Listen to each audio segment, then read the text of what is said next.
Her scream still rings in my head.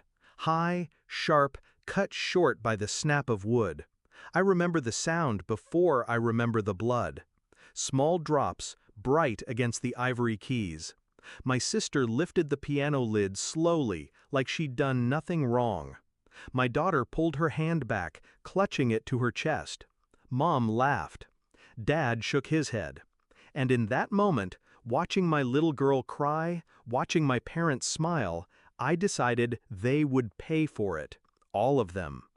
It wasn't always like this with my sister. When we were kids, I thought she was my best friend. We shared clothes, secrets, dreams. She was the one who taught me how to play that same piano. Her hands were always graceful, precise. But somewhere along the way, that grace turned into cruelty. Small comments became sharp ones, jokes became digs. And when I had my daughter, she found new ways to make herself feel bigger by making my child feel small. I started to notice the patterns. A game that ended with bruises, a prank that left tears. And every time, Mom and Dad dismissed it. "She's just playing. You're too sensitive." I tried to intervene, but my sister always smiled, always twisted it into my fault. Until the piano. Until I saw her push the lid down with both hands and hold it there while my daughter screamed. I didn't shout, I didn't cry. I got my daughter to the bathroom, cleaned the cuts, and kissed her forehead. I told her everything was going to be okay, and I meant it. Because by then, I already knew exactly what I was going to do. Step 1 was patience. I stayed calm, I visited often, I let them think nothing had changed. Step 2 was information. I started digging, quietly.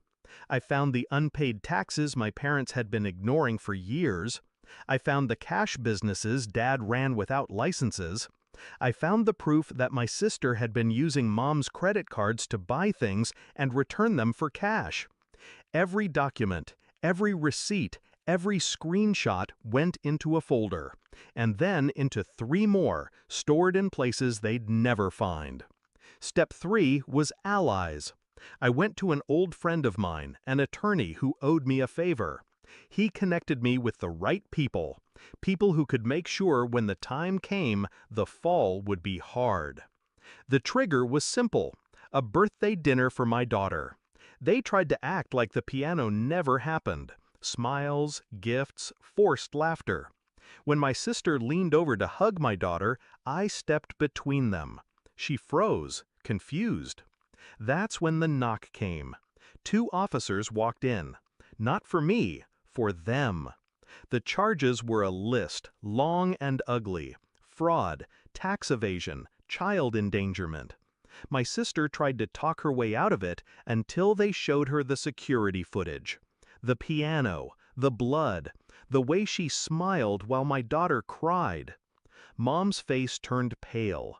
Dad's jaw clenched. They were cuffed in front of the cake. The silence in that room was the sweetest sound I've ever heard. My sister looked at me over her shoulder as they took her out. It wasn't anger in her eyes, it was confusion. She had spent her whole life thinking she was untouchable, and she never saw me coming. That night, I tucked my daughter into bed. Her fingers were still wrapped in gauze. She asked me if Auntie was going to be mad at her. "No," I told her, "Auntie's not going to bother you anymore." People ask if I regret it, if it was too far. But when I close my eyes, I don't see police lights. I don't see courtrooms. I see a piano. White keys with a thin trail of blood. And my daughter's face twisted in pain, while the people who should have protected her laughed. No, I don't regret it. They slammed her fingers in that lid. I slammed the lid shut on their lives.